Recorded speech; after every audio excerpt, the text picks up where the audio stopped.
dia macam kita sebut untuk Ramadan kali ini ni, itulah escalation yang berlaku di Al-Aqsa, yang berlaku di Al-Jarrah.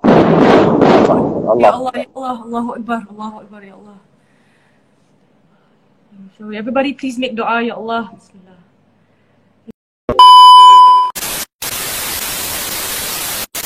Apologies for Masya Allah, 4,000. Assalamualaikum. Assalamualaikum Tuan Adil. Waalaikumsalam. Salam. Khabar Bruno? Khabar Musnina? Alhamdulillah. Alhamdulillah. Ya Allah. Alhamdulillah. Masya Clear Allah. ke suara? Sangat clear. Alhamdulillah. Yes, sangat-sangat clear. Alhamdulillah. Thank you so much for having a live with us malam ni. Masya Allah. Brother Nadir dekat mana ya sekarang? I can see that you're outside. Saya sekarang ni ada dekat atas bumbung rumah. Oh, Masya Allah, Masya Allah. Bumbung rumah. Sebab nak bagi dengar suara bom apa semua kan. Kena naik atas bumbung, senang sikit dengar. Alamak, Tak astagfirullahaladzim. minta tapi kalau ada plus point. Masya Saya Allah. setakat ni boleh dengar suara drone je kot. Yang dengar bunyi macam apa? Bunyi macam lebah tu bunyi drone pesawat Israel. Subhanallah, subhanallah. Itulah, I heard your discussion this morning dengan GPM. And while you were talking, I memang I heard like a loud noise. Dia macam aeroplane noise lah. Lepas tu ada dengar macam bomb. A few bombs. Subhanallah. Tu rezeki dia orang lah. Ada bom dekat dengan rumah. Bolehlah dia orang dengar. Oh, subhanallah. So this kind of occurrence dia memang happen often ke? Dia macam selalu sangat high, you know, at this point of time? Serangan Musnina every few minutes memang ada. Tapi kalau yang jauh daripada kawasan rumah tu jaranglah kita nak dengar. Kalau yang berada dekat dengan kawasan rumah tu biasalah kita dengar bangunan bergegar apa semua.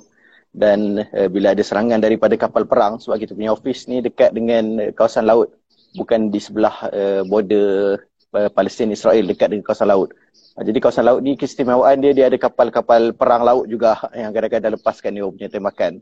Jadi dia bukannya tembakan daripada udara sahaja, dia ada juga daripada laut lah, serangan laut ni. Subhanallah. So Brother Nadir, so sekarang ni maybe you can share with us the punca insiden yang berlaku di Al-Aqsa. What originated, what happened from the origin, so everybody can understand what's going on. Okey, isunya sebenarnya apa yang bermula berlaku di bumi Palestin ni memang dia berlaku di kota Al-Quds. Dan kota Al-Quds ni ketika itu berlaku dua peristiwa ataupun dua insiden yang paling besar. Yang pertama sekali ialah serangan yang berlaku di dalam kawasan Masjid Al-Aqsa itu sendiri, dan yang kedua ialah pengusiran penduduk di perkampungan yang nama dia Sheikhul Jarrah. Yang pertama sekali apa yang berlaku di Al-Aqsa ialah cubaan Zionis Israel sebenarnya untuk mengosongkan kawasan Masjid Al-Aqsa itu untuk diadakan ritual keagamaan mereka, iaitu yang dipanggil sebagai Yaumul Quds, Hari Al-Quds, hari yang kononnya mereka mengambil alih Al-Quds. Dan dia nak buat ritual dia, termasuklah minum arak dalam kawasan Masjid Al-Aqsa. Dia akan pukul batang tubuh dia. Jadi dia nak kosongkan kawasan Masjid Al-Aqsa itu untuk dia boleh buat ritual dia. Dan usaha itu sebenarnya bermula 2 minggu sebelum daripada bulan Ramadan lagi, bila mana mereka mula pasang penghadang besi di salah satu pintu masuk utama ke Masjid Al-Aqsa yang nama dia Bab Al-Amudi. Jadi bila dia pasang tu, penduduk di kota Al-Quds dan kawasan sekitarnya mula untuk memberontak, mula untuk marah, berdemonstrasi, sampai kan pada 18 Ramadan usaha Zionis tersebut digagalkan. Lalu mereka mengangkat semula penghadang besi tersebut. Selepas daripada itu, pada malam 28 Ramadan ataupun sehari sebelum 28 Ramadan, mereka lebih keras cuba untuk mengosongkan kawasan. Tetapi puluhan ribu murabitin, mereka yang duduk dalam Masjid Al-Aqsa enggan untuk keluar, menghalang kemasukan duduk penempatan haram dengan batu-batu dan sebagainya, dengan apa-apa senjata yang mereka ada, walaupun berdepan dengan tentera Israel yang cukup lengkap dengan ribuan gas pemedih bata yang dibaling ke arah mereka. Tapi akhirnya mereka terus bertahan dan alhamdulillah pencerobohan tersebut tidak berlaku. Sampailah kepada apa yang berlaku terakhir sekali, bila mana komander kepada Brigade Izzuddin Al-Qassam disebutkan kalau kalian tidak keluar meninggalkan kawasan Masjid Al-Aqsa ketika ini juga, maka kami akan mula melancarkan roket-roket kami ke arah tanah jajahan Israel. Jadi akhirnya sebenarnya Israel dia takut, dia keluar meninggalkan Masjid Al-Aqsa. Tapi masa tu Al-Qassam disebut, maaf sudah terlambat, sekarang kalian akan membayar harganya. Maka lepas pada itulah baru dia lepaskan roket-roket daripada bumi Gaza. Itu peristiwa yang pertama. Dan yang kedua ni yang berlaku di Sheikhul Jarrah ini ialah usaha untuk mengusir penduduk yang asal yang telah duduk di kawasan Sheikhul Jarrah ini selama puluhan tahun untuk keluar daripada rumah mereka dan diberikan rumah mereka kepada penduduk-penduduk penempatan haram. Dia datang rumah kita, dia kata kau dah duduk kat sini, tetapi mahkamah dah keluarkan arahan, kena tinggalkan rumah, bagi rumah engkau kepada penduduk penempatan haram. Jadi itu yang berlaku di Sheikhul Jarrah. Dan kalau kita bayangkan, Miss Nina dengan Brother Noh, kita biasa baca tentang isu Palestin, kita baca tentang Nakbah tahun 1948, kita tengok bagaimana 800,000 orang dihalau keluar daripada Palestin. Dan kita duk tanya orang Arab mana ketika itu? Mana orang-orang Islam ketika itu? Kenapa tidak ada suara yang bersuara untuk pastikan mereka dapat bertahan di dalam tanah asal mereka? Maka hari ini berlaku benda yang sama. Berlaku Nakbah kecil di bumi Sheikhul Jarrah, di mana penduduknya cuba dihalau keluar. Dan hari ini kita melihat bagaimana kita juga tak mampu nak bersuara, tak mampu nak buat apa-apa. Satu hari sejarah akan melihat kita juga bagaimana kita juga adalah seperti orang Arab yang dulu gagal untuk membantu apa yang sedang berlaku di bumi Al-Quds ketika ini. Dan rentetan daripada peristiwa itu semua hasil daripada kebangkitan dan kemarahan orang Gaza, walaupun mereka tidak terkesan secara langsung dengan apa yang berlaku di tebing barat dan juga di Al-Quds, tetapi hasil kebangkitan mereka menyebabkan serangan berlaku ke atas bumi Gaza. Jadi sekarang ni yang membayar harganya orang Gaza lah. Dah di tu ada bunyi bom sikit-sikit tu dah mula rancak. Jadi mula keadaan itu bermula di Al-Quds, tetapi Al-Quds ni dah agak baik keadaannya, walaupun masih ada lagi sebahagian pertempuran yang berlaku di kawasan-kawasan lain seperti Led, seperti di Jenin, seperti di Nablus, di kawasan-kawasan Palestin lain. Tetapi harga yang paling besar sekarang ini sedang dibayar oleh mereka di Gaza lah, sebab Gaza ni yang sedang diserang dengan segala kelengkapan perang milik tentera. Subhanallah. So sekarang ni the latest update basically with the casualties so how many people have been affected in terms of the recent bombings? Beberapa minit yang lepas saya cek ada 32 orang. Sekarang ni dah lebih 40 orang.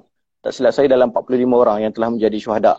Dan sebabnya ialah pengeboman sebuah kereta seorang penduduk di kawasan Khan Yunis.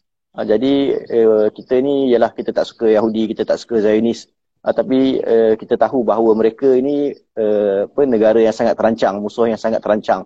Jadi dia tak suka-suka membunuh sesiapa sahaja, tapi setiap pembunuhan yang dia buat tu ada tujuannya. Wallahu alam. Yang dibunuh itu saya tak pasti siapa, tetapi biasanya orang yang dibunuh ni yang menimbulkan ancaman kepada mereka lah. Cumanya Zionis Israel ni bila nak bunuh satu orang, dalam kereta tu ada 4 orang, maka 4 sekali akan dibunuh. Begitu keadaannya. Jadi yang terakhir ni 4 orang yang dibunuh ataupun 3 orang yang dibunuh di kawasan Khan Yunis di sebelah selatan bumi Gaza.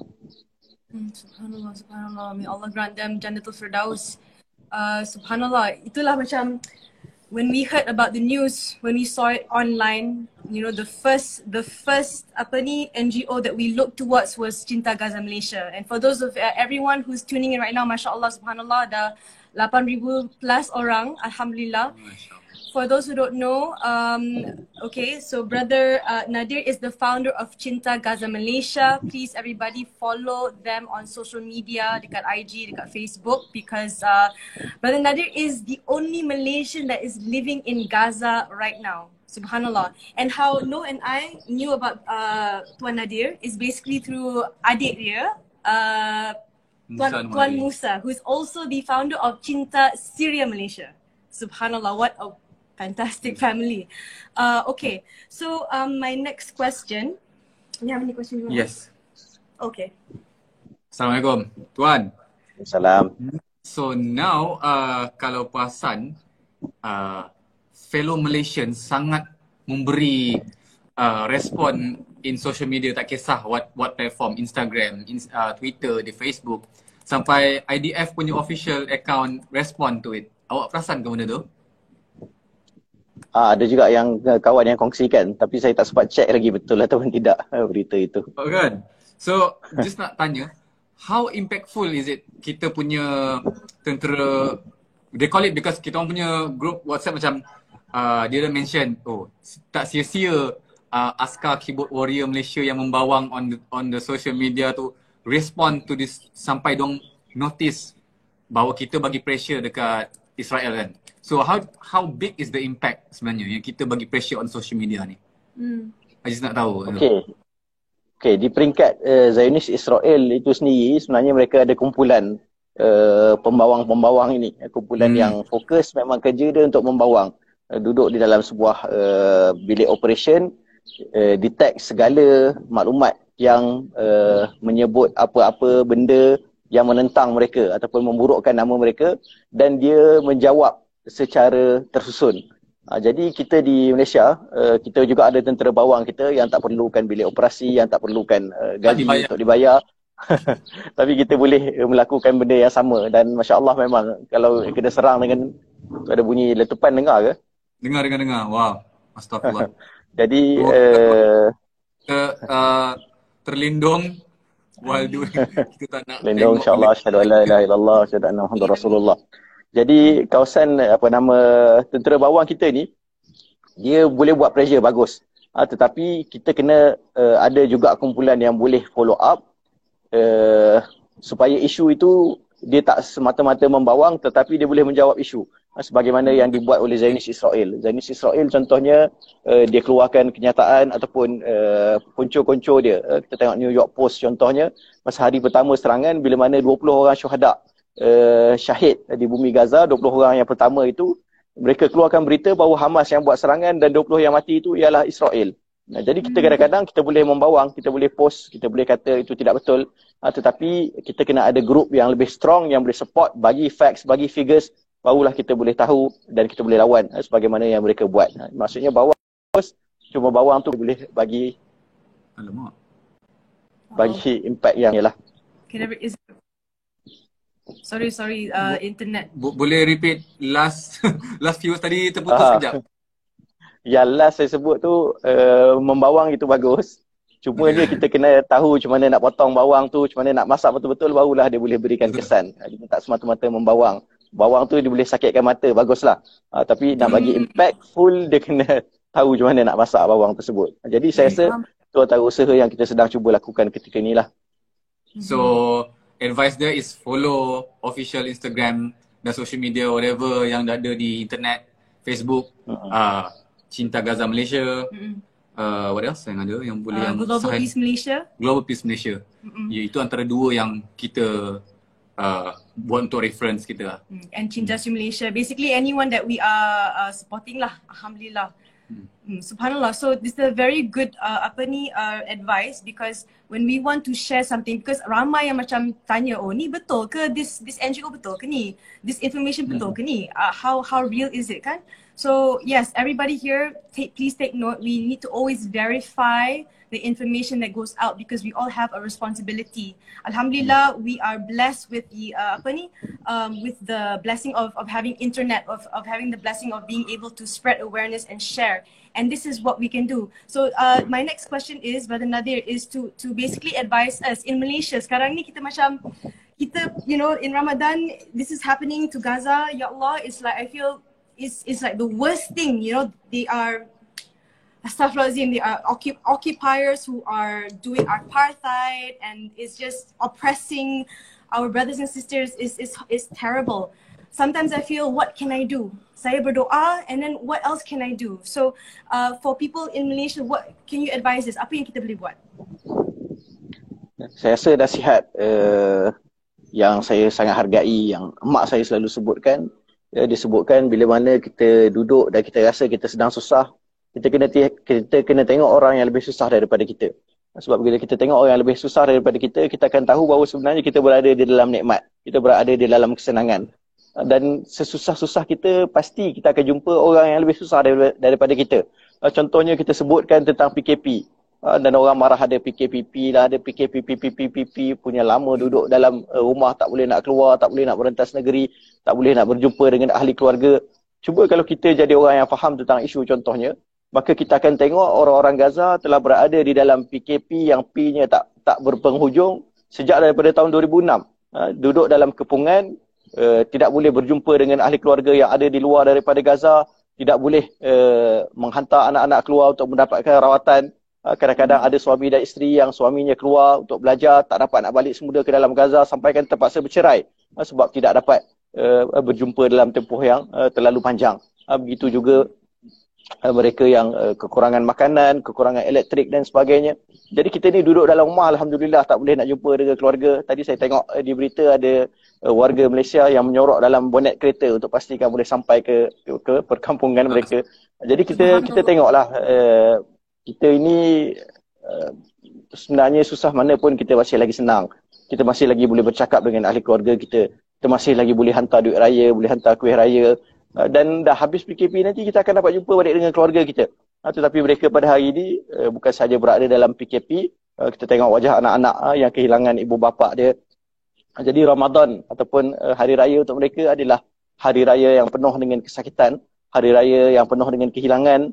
Dan kita pasti setiap hari ataupun setiap kali datangnya hari raya, maka mereka akan ingat peristiwa yang sama. Macam mana dia nak sambut hari raya pada tahun harapan contohnya, dia terkenang, oh hari raya pada tahun lepas ayah aku mati. Bersama-sama dengan ada seorang budak yang kita jumpa semalam, yang saya tak pasti Miss Nina dengan Bro Noh tengok ataupun tidak, dan rakan-rakan netizen tengok ataupun tidak. Ada sebuah video yang viral berkenaan dengan seorang budak pakai baju warna biru. Dia berjalan bersama-sama dengan jenazah ayahnya, dan tiba-tiba dia lari daripada pakciknya, kejar jenazah ayahnya dan dia sebut pada ayahnya, ya Abah, Allah yusahil alaik ya Abah. Dia kata, ayah, semoga Allah mudahkan perjalanan kau ayah, semoga Allah mudahkan kau ayah. Dan video tu sangat memberikan kesan kepada saya. Sampaikan semalam saya minta untuk tim berhubung dengan pihak Kementerian Kebajikan dan kita cari budak tu ada di mana. Dan kita pergi ziarah budak tersebut. Semalam kita dah jumpa dengan budak tu. Dan insya-Allah kita dah janjikan kepada dia, adik belajarlah betul-betul, jangan takut. Walaupun ayah dah kehilangan bersama-sama dengan abang sulung, tapi kami masih ada lagi untuk adik. Kami boleh bagi kepada adik apa yang adik nak, masa depan, pendidikan, tapi kehilangan ayah itu kami tidak boleh nak gantikan. Tapi tolonglah, tolong bersabar. Dan kita nampak masya-Allah budak itu sangat-sangat sabar. Dia boleh senyum dengan kita, dia boleh bergurau dengan kita, dia boleh bercerita dengan kita bahawa dia ponteng puasa satu hari. Lepas tu dia kata, aku dah tak boleh ke sekolah sebenarnya sebab tengah COVID. Jadi bila kita tengok benda tu, kita tanya balik, kita pelik. Kita datang ni sebenarnya untuk pujuk dia, tapi kita tengok dia punya semangat tu luar biasa, berbeza dengan kita. Lalu kita tanyakan sebabnya, disebutkan ayah dia memang seorang, inilah mungkin pertama kali kita sebut kat sini, dan sebabnya maklumat ni maklumat am. Jadi kita bukan maklumat am sangat lah, tapi ramai je orang yang tahu. Jadi kita boleh sebutkan ayah dia ni ialah komander dalam Brigade Izzuddin Al-Qassam. Dan kalau kita ingat peristiwa beberapa tahun tak silap yang lepas, bila mana Muhammad Daif, ketua kepada komander, disebutkan hari ini aku akan melepaskan roket untuk mengebom Tel Aviv. Maka yang menekan picu butang roket tersebut ni ayah kepada budak tersebut. Jadi ayah dia memang orang yang hebat dalam Brigade Izzuddin Al-Qassam. Pada masa yang sama dia sangat dikasihi oleh kawan-kawan, jiran-jiran dia. Dan semalam tu bila mana dia kita jumpa dengan dia, kawan-kawan dia maklumkan bahawa hari sebelumnya dia sedang mengumpulkan bantuan untuk bagi kepada anak-anak yatim yang berada di kawasannya. Subhanallah, Allah takdirkan nyawanya ditarik bersama-sama dengan anaknya, menyebabkan 3 orang anak lelaki dia yang berbaki. Selain daripada anak-anak perempuan, wallahu alam ada ataupun tidak, anak dia pula yang menjadi yatim dan perlu dibantu oleh orang lain. Jadi itu saya rasa kisah yang kita boleh ambil pengajaran bersama-sama. Subhanallah, subhanallah. So for everybody who wants to support what Brother Nadir is doing and going out to meet these families immediately, it's not like we hear a story today and then in 1 week, 2 weeks time it's going to happen. Like he goes out to the field to every day to meet these people. Ya Allah. If you want to donate, you can contribute to our ongoing campaign. It's basically on our social media. Please do share the khair, spread out the awareness about these campaigns, inshallah. We will be continuing to, inshallah, collect some donations to help our brothers and sisters in Palestine, inshallah. InsyaAllah. Subhanallah, memang when I saw that story, memang, ya Allah, that was heartbreaking. That was really heartbreaking. But subhanallah, they are so our Palestinian brothers and sisters are so strong. Kita nampak diorang macam they are not scared. They are actually, you know, macam they give us here in Malaysia, macam I rasa macam, ya Allah, I am so inspired by them. The way that they defend Al-Quds, the way that they defend Al-Aqsa, ya Allah, you know, the way that you are just standing in front, you know, on top of your house, you know, and the bombs are just going off. Here in Malaysia sekarang kita dengar apa tu? Meracun. Just meracun. But where you are, you hear real bombs, ya Allah. So what is the inspiration, Brother Nadir, that you have this level of taqwa, this level of, you know what, it's okay, you know, You got nothing to lose, as if you got nothing to lose. Yes, subhanallah, you know, it's really an inspiration to all of us here, because like you said, we have to be grateful for what we have here in Malaysia. And we have to kuatkan kita punya relationship dengan Allah Subhanahu Wa Taala, dengan Quran, so that we can be independent and strong, so that we ourselves can actually go and help, you know, maybe sending some aid, sending some money, sending some help to all of our brothers and sisters all around the world, and maybe here in Palestine. So itulah, we wanted to invite Global Peace Malaysia to come on online, but the thing is, unfortunately, my IG is unable to have a 4-screen. So there's quite a lot of questions dekat sini daripada our viewers here in Malaysia, and I think from all around the world. But I think we will get to the questions later, yeah, inshallah. Okay. So now, for Raya, kita punya Raya esok pagi. So for you, your Raya is also tomorrow. What is it going to be like? You know, having Raya in you know, in Gaza. You know, with the terror that's going on, the bombs that are falling into Palestine. What is Raya going to be like? Subhanallah, I feel so macam bad juga lah, macam ya Allah, we are all okay here, tapi Pasang lagu Raya.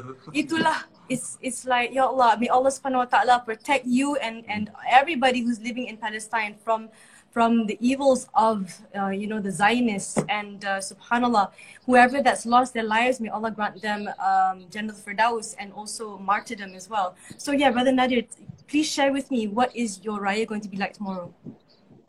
Okey, sebagaimana kalian tahu, sebenarnya peperangan ni ataupun apa yang berlaku di bumi Gaza ni baru bermula sekitar 2 hari yang lepas. Jadi kita punya projek untuk bantuan baju raya untuk budak-budak, 2,000 orang kita bagi budak-budak baju raya. Mereka sangat seronok, mereka dah beli baju raya mereka dapat rasakan tahun ni akan ada raya untuk mereka. Kita dah belikan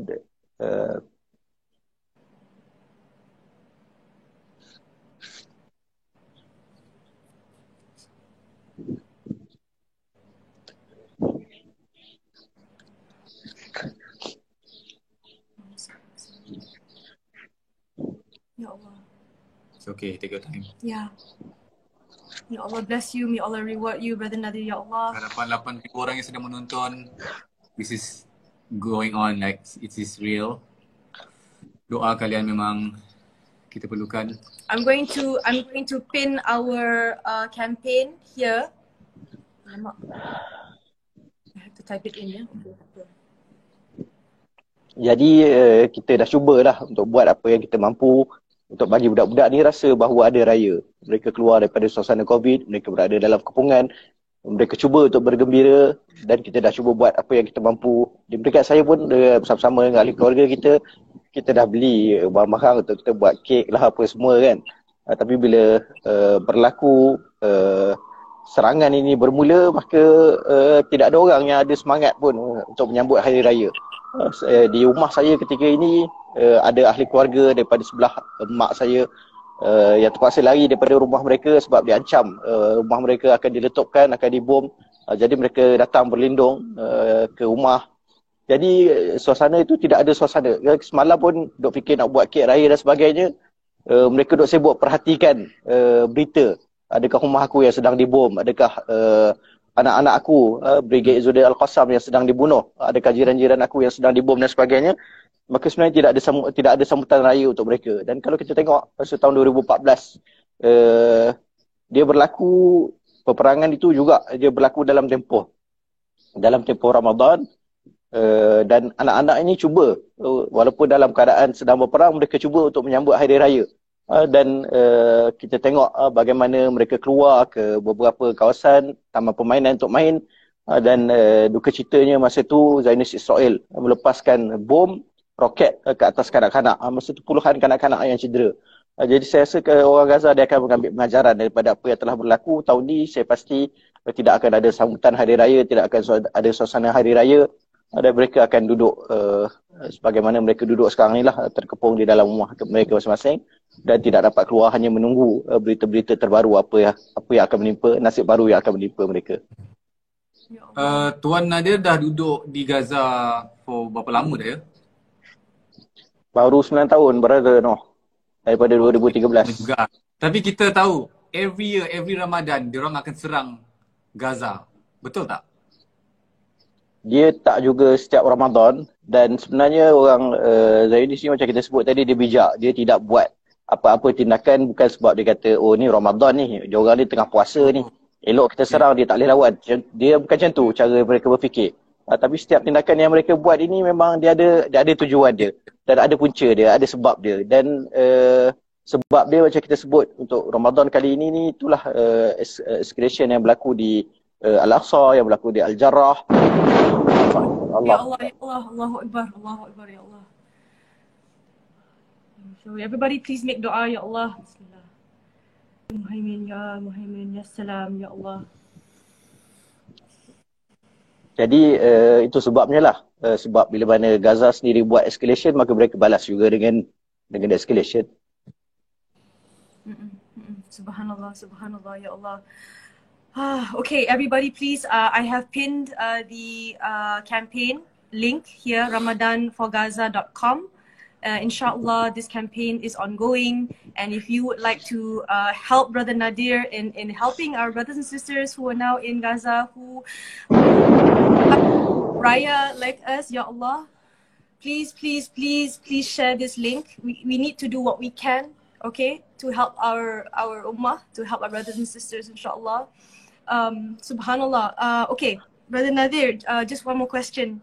How long do you think this war at this point of time, this perang right now, is going to last? You know, is it going to be a week, 2 weeks? Is it going to be for a long time? Or what do you feel? Dia biasanya yang berlaku setiap kali kita tengok ada hashtag Gaza ada attack dan sebagainya tu. Ya Allah, ya Allah. Dia sebenarnya bukan, dia tak selalu akan mencetuskan peperangan. Kadang-kadang dia berlaku serangan biasa sahaja yang tidak mencetuskan peperangan. Sebab apa? Sebabnya dua-dua pihak masa tu dia jadi tidak berminat ataupun tidak ada kepentingan untuk ada escalation. Jadi Mujahidin dia serang contohnya, Zionis dia balas balik, ataupun Zionis dia serang, Mujahidin dia balas balik. Kemudian dia berhenti setakat itu. Tapi dia jadi perang ni bila mana ada serangan daripada Zionis, Mujahidin serang. Lepas tu dia serang balik. Jadi sampaikan tidak berhenti dan tidak ada pihak orang tengah yang boleh menghentikan keadaan tersebut. Sama ada Mesir ke, ataupun Qatar ke, ataupun Turki ke. Tapi ada beberapa red line yang bila mana berlaku, kita jangkakan dia akan berterusan peperangan tersebut. Dan antara red line tersebut ialah bila mana berlakunya assassination pemimpin-pemimpin utama Mujahidin. Contohnya pemimpin utama Hamas dan pemimpin utama Saraya Al-Quds daripada Jihad Islami. Antara red line yang lain ialah bila mana berlakunya serangan ke atas bangunan-bangunan dan kawasan-kawasan perumahan penduduk. Antara red line yang lain ialah bila mana roket Mujahidin sampai ke kawasan-kawasan Zionis Israel dan menyebabkan kawasan-kawasan tersebut dan menyebabkan kawasan-kawasan tersebut menyebabkan kecederaan dan kematian kepada orang Israel itu sendiri. Jadi ketiga-tiga guideline ini untuk serangan-serangan yang akan datang, kalian baca berita dan kalian boleh jangka sebenarnya adakah dia akan berterusan ataupun tidak. Dan untuk kali ini ketiga-tiga guideline ini telah pun dilangkaui. Dah ada assassination, banyak dah bangunan-bangunan yang telah dibom totally. Ada bangunan yang 18 tingkat dibom, ada bangunan yang 9 tingkat dibom. Dan pada masa yang sama roket-roket mujahidin juga telah mengakibatkan kematian orang-orang Israel. Jadi kita jangka perang ini, serangan ini akan menjadi peperangan dan akan berterusan. Subhanallah, subhanallah. May Allah protect everybody.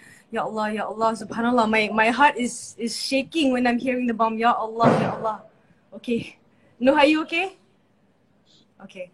Okay, so just to quick announcement, I can see Reza Helmi is here juga and asking to join our conversation, but unfortunately my IG I think has not been updated, so I can only have a double screen.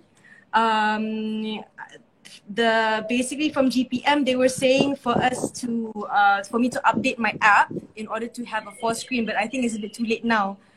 If we do that, we have to end our session and then restart again. So I think that's going to be quite difficult. But inshallah, hopefully after this we can have more live sessions with Brother Nadir, inshallah. So everybody, just a reminder, if you've just joined in, Assalamualaikum warahmatullahi wabarakatuh. Alhamdulillah, I am here with Brother Nadir. He is live from Gaza. He is standing at the top of his house. And while we were talking, there were drones flying around. There were bombs being dropped, ya Allah. And we are at this moment pushing a campaign in order to raise funds for our brothers and sisters who are living in Gaza and who are in Palestine. So please do share the hair, okay, and make lots and lots of dua. Tomorrow is going to be Eid, so they're not going to have the same Eid as us. So let's be grateful for what we have here in Malaysia and continue to, do our best, inshallah, to work our best so that we can continue to support everybody, okay? Okay, so Brother Nadir, maybe you can also share some advice, yeah? Again, some last words of advice before we end the session, inshallah, and maybe go to some Q&A daripada kita punya crowd. Just some last advice for people who perhaps are confused about the situation. Number one is confused. And then number two is, as mentioned earlier on, what else we can do in terms of supporting your cause. Macam, should we share more stories about real Palestinian stories? Should we, how about the BDS movement? Is that something that is effective in terms of helping the situation? Okay. Saya rasa isu yang paling besar untuk orang-orang Malaysia bila mana kita sebut tentang isu Palestin ialah kita ambil berat berkenaan dengan isu Palestin ini hanya ketika mana berlaku serangan, bila mana berlaku pembunuhan, bila mana berlaku peningkatan jumlah syuhada ataupun kisah-kisah yang viral berkenaan dengan anak-anak syuhada dan sebagainya. Tetapi dalam masa biasa sangat susah untuk kita collect fund, sangat susah untuk kita viralkan kisah-kisah ataupun yang orang rasa mungkin biasa to others, the people that are being killed most of the time are just numbers, hanyalah angka kepada mereka. Tetapi kita yang duduk di bumi Gaza ini, kita mereka yang terbunuh ialah jiran kita, mereka yang terbunuh ialah ahli keluarga kita, yang kita takut nak mati ni ialah abang dan kakak kita. Dan sebagaimana yang berlaku pada perang 2014, saya kehilangan seorang adik ipar juga dalam perang tersebut. Masa tu adik ipar ni dia seorang ahli brigade Izzuddin Al-Qassam, sedang menjaga pos kawalan yang diarahkan oleh komandernya, dan kawasan yang dia jaga telah dibom oleh roket Zionis Israel. Bangunan Allahualam 6 tingkat, dan bangunan ini dibom sampaikan tidak ada berbaki. Bangunan tersebut yang ada hanyalah sebuah lubang sekitar 4-5 meter.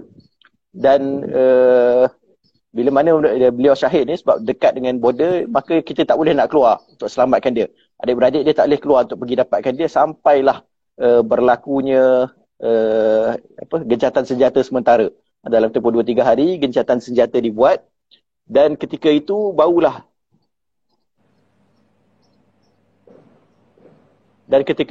adik-beradik dia boleh keluar untuk dapatkan jenazah dia. Maksudnya dalam 3-4 hari selepas dia syahid, barulah mereka boleh keluar, korek dan dapatkan jenazahnya.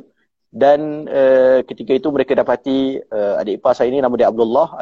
Abdullah dia masih lagi memeluk senjata yang dia gunakan untuk mempertahankan bumi ini. Dan bila mana mereka cuba untuk keluarkan Abdullah daripada bawah batu bata, pehanya tersangkut pada dawai, pada besi yang ada di sana, dan masa tu peha dia mengeluarkan darah. Maksudnya walaupun dia telah syahid beberapa hari, tapi seolah-olah dia baru sahaja meninggal dunia.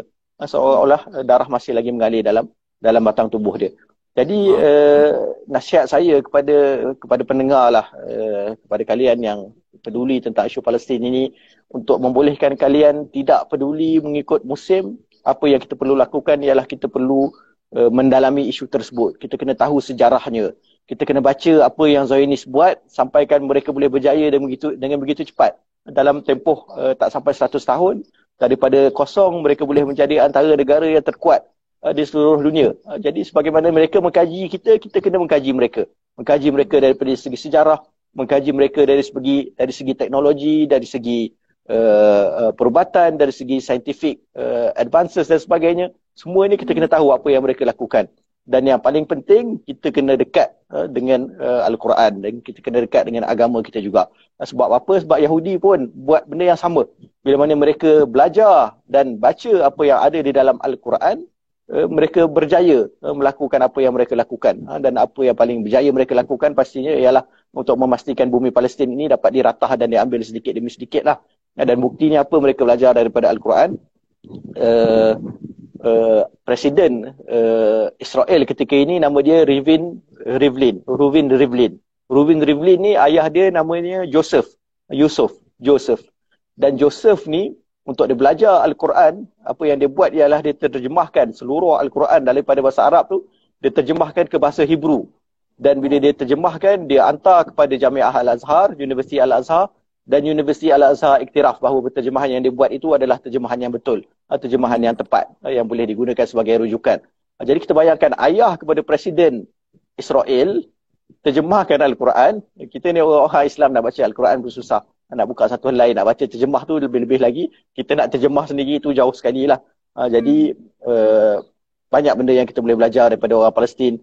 Banyak benda yang kita boleh belajar daripada sejarah Palestin. Dan mungkin sebagai permulaan, sebagaimana yang kalian berdua sebutkan, kita kena ikut laman-laman mereka yang bercakap tentang isu Palestin ini. Sebab paling-paling kalau kita dah tak dengar sangat pun, tak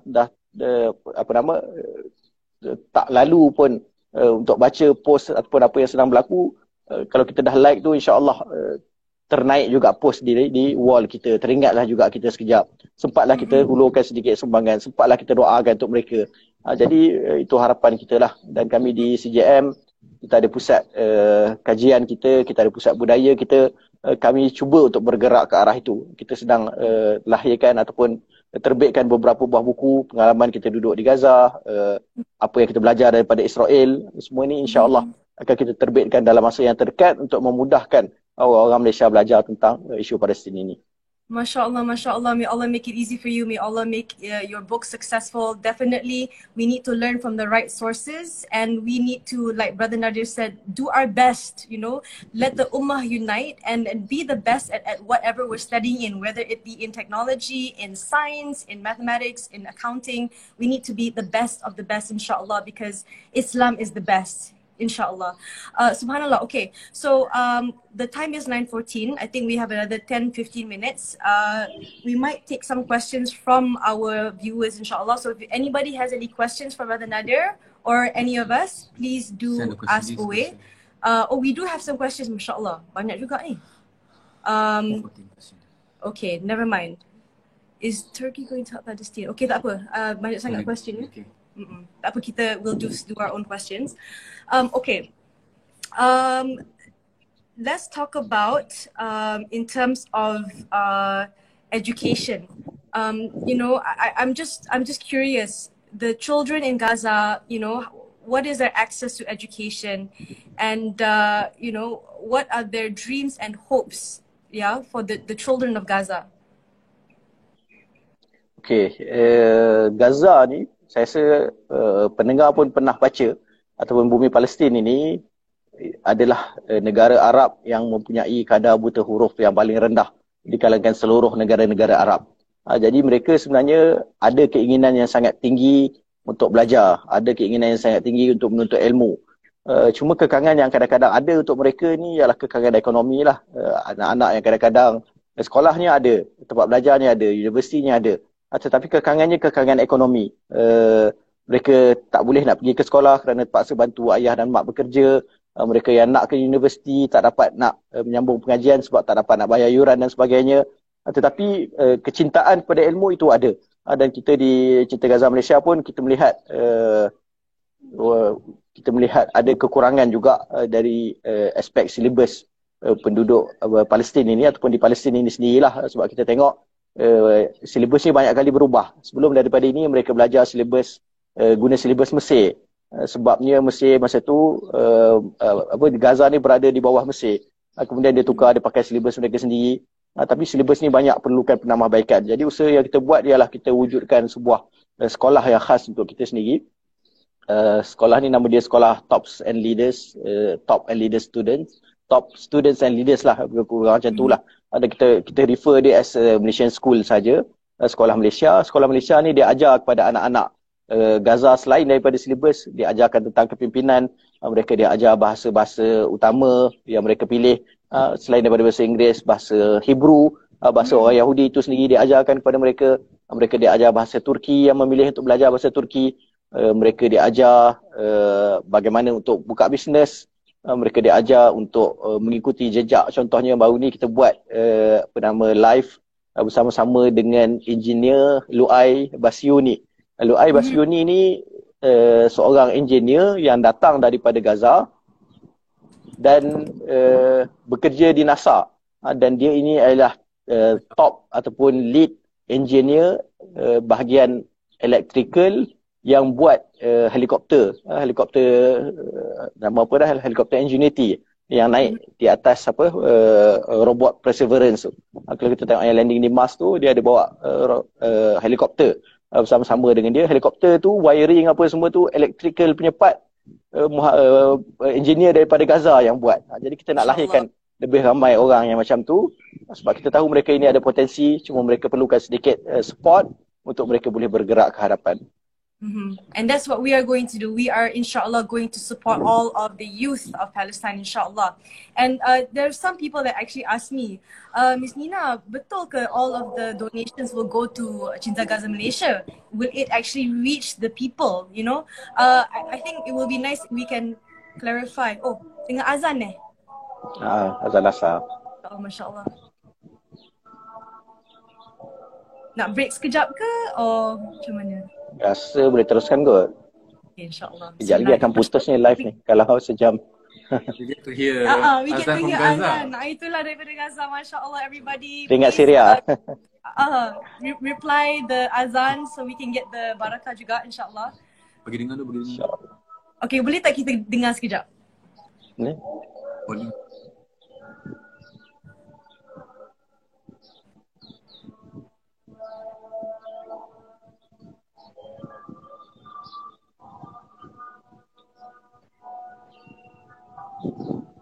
Ni tak kuat sangat.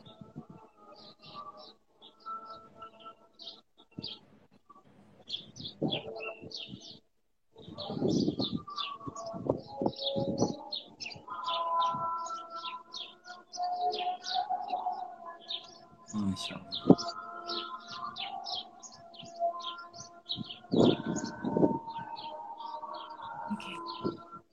Okay, Bismillahirrahmanirrahim.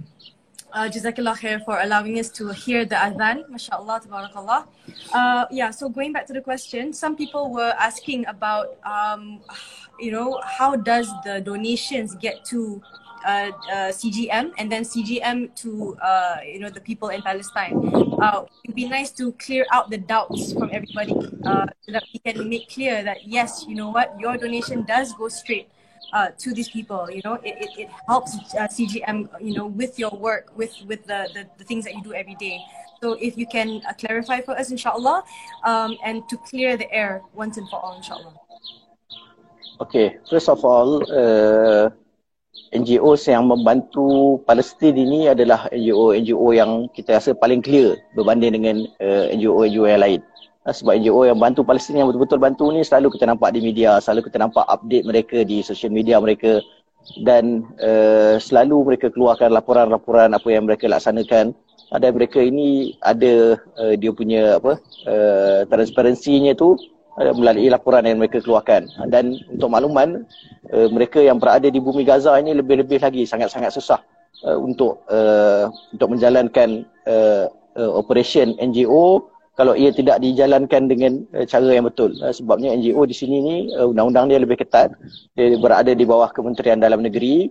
Sebab semua sumbangan yang masuk ke dalam bumi Gaza ini dia ada isu security lah. Takut dia support kepada orang yang tidak sepatutnya disupport. Kepada kumpulan-kumpulan ekstremis ke apa semua tu. Jadi dia sangat-sangat dikawal. Jadi setiap sen yang masuk tu mereka yang akan nilai dan mereka akan tengok sama ada boleh ataupun tidak, sesuai ataupun tidak digunakan. Dan kami alhamdulillah, mungkin kelebihan yang kami ada ni sebab saya berada di bumi Gaza. Selain daripada saya pastikan sumbangan itu sampai, kita tahu apa keperluan penduduk di bumi Gaza itu sendiri. Jadi kita tengok, maaf sebut, sebahagian daripada NGO kadang-kadang dia bangunkan masjid kadang-kadang yang nilainya berjuta-juta dolar. Jadi kita di sini kita nampak keperluan itu tidak ada. Masjid yang mereka bina di sekelilingnya ada masjid-masjid yang boleh juga digunakan, ataupun kawasan penduduk tersebut adalah kawasan penduduk yang tidak perlukan masjid yang sebegitu besar. Ataupun ada NGO contohnya dia nak buka contohlah dia nak buka kilang roti. Jadi dia nak buka kilang roti ni dia kena bergantung kepada orang sekeliling yang beli. Sedangkan kita tahu di bumi Gaza ni sebenarnya roti ni dia ada monopoli dia. Dia ada syarikat-syarikat besar yang menjual dan orang semua beli daripada syarikat roti tersebut. Jadi bila kita ada kat sini ni kita tahu secara sangat-sangat spesifik projek ini perlu ataupun tidak, sampai ataupun tidak. Dan kita ada juga check and balance kita, kaedah untuk kita pastikan semua sumbangan itu sampai satu fairly kepada all the people of Gaza, daripada hujung sebelah utara sampailah ke selatan. Contohnya bulan Ramadan yang lepas kita bekerjasama dengan 110 buah NGO tempatan untuk kita bagi sumbangan pack-pack makanan kita. Nilai sumbangan kita untuk Ramadan RM2 juta sampai kepada 110 buah NGO. Dan 110 buah NGO ini dia memberikan khidmat kepada ratusan ribu orang penduduk di bumi Gaza. Jadi sumbangan sampai, dan alhamdulillah kami di Cinta Gaza Malaysia sendiri kita ada polisi yang kita punya duit sumbangan dia tak boleh duduk dalam akaun dalam tempoh yang lama. Baik saja masuk, dia kena keluar untuk digunakan untuk penduduk, melainkan beberapa projek yang long term lah, projek yang memang kita guna untuk pembangunan ekonomi dan sebagainya. Selain daripada itu memang kena sampai terus kepada mereka yang memerlukan. Dan semalam saya dapatkan bantuan ataupun projek bantuan yang kita dah mula kutip untuk Gaza ni, kita mulakan 2 hari yang lepas. Semalam kita keluar pergi ke rumah yang baru saja dibom oleh penduduk Israel untuk kita sampaikan bantuan. Dan bila kita sampai ke sana, masa tu pihak bomber dan pihak majlis perbandaran bersama-sama dengan para pemuda yang ada sebenarnya masih lagi sedang berusaha untuk mengeluarkan mayat yang masih lagi berada di bawah timbunan runtuhan batu bata. Jadi kita nak sebut cepat tak cepat bantuan itu sampai, mayat tu tak sempat keluar lagi, kita dah cuba untuk sampaikan bantuan kepada mereka. Jadi saya rasa itu satu kelebihan yang ada di peringkat kita. Dan saya terdengarlah orang sebut tentang Operation Fish dan sebagainya. Memang saya rasa setiap NGO yang nak berjalan, nak kekal, dia kena ambil juga sebahagian daripada Operation Fish. Dan kami di Cinta Gaza Malaysia, kita punya Operation Fish tak lebih daripada 12%, 12%. Dan sebahagian besar daripada Operation Fish sebenarnya kita gunakan untuk support tim kita di Gaza. Di Gaza kita ada 11 orang yang bekerja. Maksudnya walaupun kita kata macam kita ambil tu Operation Fish untuk bayar gaji staff di sini contohnya, Tapi pada masa yang sama sebenarnya pulangannya kepada penduduk di bumi Gaza. Alhamdulillah semua staf kita masuk bekerja bersama-sama dengan CJM sebagai orang bujang. Tapi setelah dia bekerja 2-3 tahun dengan CJM, tinggal satu orang saja yang belum berkahwin. Semuanya berkahwin hasil sumbangan kalian walaupun mereka bekerja. Alhamdulillah. Alhamdulillah, Alhamdulillah, MashaAllah. Jazakallah khair for clarifying for us. So everybody, you heard how the process goes. So have no doubt, please have no doubt that your donation is making an impact and it is getting to the people that is meant to be for, okay? So don't forget to share the link that's pinned here, ramadanforgaza.com in Qalbi, and sorry for CGM. And last question, okay, the very last question right now, so daripada Raya onwards, what is CGM's plan? What are the what are the different projects that you'll be focusing on? Education, you know, is it food packets, medication, emergency relief? Okey, sebenarnya fokus untuk Cinta Gaza Malaysia bermula daripada tahun ini dan strategic plan kita sampai kepada tahun 2023 ialah untuk banyak fokus kepada projek-projek sustainable and long term. Sebab kita dah banyak tahun dah buat kerja dekat bumi Gaza ni. NGO ni dah banyak sangat dah buat kerja dekat bumi Gaza. Tapi kebanyakannya projek yang kita buat dia adalah projek one off. Kita bagi pack makanan orang kenyang selama 10 hari, kemudian dia perlu lagi satu pack makanan. Ataupun kita bagi roti, dia makan satu hari, esoknya dia perlukan lagi roti. Jadi di peringkat kita, di peringkat Cinta Gaza Malaysia, kita cuba untuk merangka projek-projek yang boleh memastikan mereka ada peluang pekerjaan. Dan caranya ialah kita wujudkan pusat pemerkasaan ekonomi kita yang kita namakan sebagai Malaysian Business Incubator, yang akan membantu startup yang perlukan modal, projek-projek ekonomi kecil dan sederhana yang perlukan modal di sini.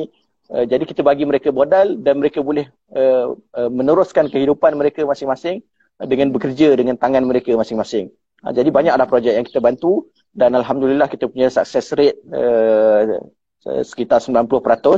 Banyak NGO lain yang buat kerja yang sama tapi dia punya success rate about 40% sahaja. Sebabnya dia tidak ada sistem untuk dia monitor mereka yang telah ambil duit ni lah.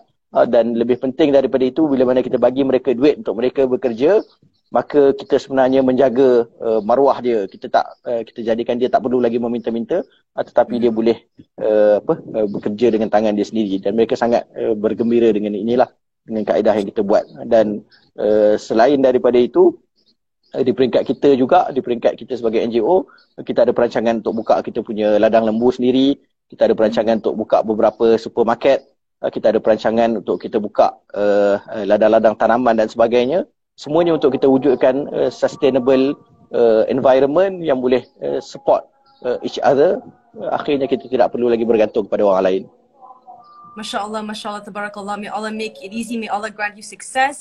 As everyone you've heard, they have lots of plans going down, especially for business empowerment, for making sure that we help make Palestine independent, inshallah, without having to rely upon asking.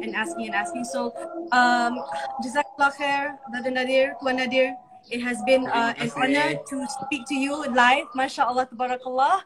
And to hear the adhan. First we heard the bomb that was so scary, Ya Allah. And now we hear the blessing of the adhan. Subhanallah, Alhamdulillah, Allahu Akbar. May Allah continue to protect you and may He support you and your team to make sure that inshallah you will be able to deliver the best inshallah for Allah and for the Ummah inshallah. Jazakumullah khairan everyone for joining in. Don't forget to follow Brother Nadir on his IG. Follow Cinta Gaza Malaysia. I was going to say Cinta Seri Malaysia. Dah biasa sangat dengan Cinta Seri Malaysia. Salahkan Musa. Cinta Gaza Malaysia, Global Peace Malaysia. And if you want to get the links, they are on our social media. Everybody please continue to make dua for our brothers and sisters. And wishing you, Brother Nadir, and your family, and everybody from GPM, everybody from CGM, CSM, everybody who's on the live here today right now, Eid Mubarak. May Allah subhanahu wa ta'ala accept all of your good deeds. May Allah subhanahu wa ta'ala accept your du'as, inshallah. And may we live to see another Ramadan, inshallah. Brother Nadir, would you like to make a closing dua for us, perhaps, before we go? Boleh? Brother Noh lah baca doa. Janganlah. Saya nak dengar awak berdoa supaya saya boleh nangis.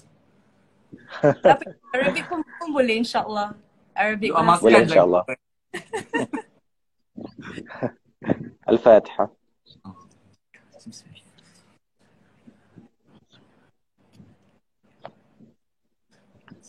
بسم الله الرحمن الرحيم الحمد لله رب العالمين والصلاة والسلام على أشرف الأنبياء والمرسلين وعلى آله وصحبه أجمعين اللهم تقبل منا صلاتنا تامة واغفر لنا ذنوبنا عامة ولا تعذبنا يوم القيامة إنك على كل شيء قدير اللهم اهدنا فيمن هديت وعافنا فيمن عافيت وتولنا فيمن توليت وبارك لنا فيما أعطيت وقنا برحمتك شر ما قضيت فإنك تقضي ولا يقضى عليك وإنه لا يذل من وليت ولا يعز من عاديت تبارك ربنا وتعاليك فلك الحمد على ما قضيت ونستغفرك ونتوب إليك اللهم إنا نجعلك في نهور أعدائنا ونعوذ بك من شرورهم اللهم بدد شملهم وفارق جمعهم وشتت كلمتهم وزلزل أقدامهم وسلط عليهم من كلبا من كلابك يا قهار يا جبار يا منتقم يا الله يا الله يا الله اللهم يا منزل الكتاب ويا مجري السحاب ويا هازم الأحزاب اهزمهم wansurna alaihim.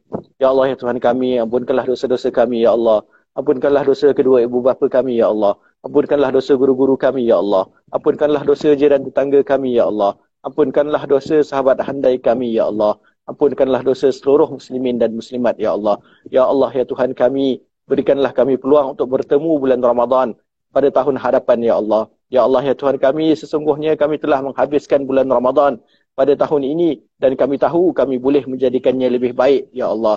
Ya Allah, ya Tuhan kami, janganlah Engkau menjadikan madrasah Ramadan untuk kami ini madrasah yang sia-sia, ya Allah. Jangan jadikan kami leka semula selepas Ramadan, ya Allah. Jangan jadikan kami jauh daripada-Mu selepas Ramadan, ya Allah. Jangan jadikan kami, ya Allah, lupa kepada umat selepas habisnya Ramadan, ya Allah. Ya Allah, ya Tuhan kami, sesungguhnya kami sangat lemah, ya Allah. Ya Allah, ya Tuhan kami perlukan bimbingan kepada-Mu, ya Allah. Ya Allah, ya Tuhan kami perlukan kekuatan dari-Mu, ya Allah. Ya Allah, ya Tuhan kami, bantulah saudara-saudari kita di Palestin, ya Allah. Bantulah mereka yang memerlukan sokongan kita, ya Allah. Bantulah saudara-saudara kita yang sedang merayu dan memohon bantuan daripada bumi Yaman, ya Allah. Daripada bumi Syria, ya Allah. Saudara-saudara kita di Rohingya, ya Allah. Ya Allah, ya Tuhan kami, Engkaulah yang maha berkuasa untuk merubah hal orang-orang Islam. Maka ubahlah dan jadikanlah kami di kalangan orang yang bersama-sama memperjuangkan kebangkitannya. Wassallallahu ala sayyidina Muhammad wa ala alihi wa sahbihi wasallam. Walhamdulillahi rabbil alamin. Alhamdulillah. Amin amin amin ya rabbal alamin. Jazakallah khairan, jazakallah khair. Tuan Nadir, alhamdulillah, it's been an honor again to have you. Inshallah kita akan jumpa lagi maybe in the next session.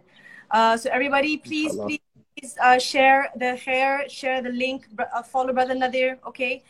We have a lot of work to do, inshallah. And like he said, you know, just because Ramadan is over, it doesn't mean that we forget about the ummah, right? We give and we do our best in Ramadan, but we have to try and strive even harder after Ramadan. It matters. It matters all the time, not just in Ramadan. It matters all the other months as well. So, Jazakallah khair. Inshallah, we will close the our live session, inshallah, with Surah Al-Ars.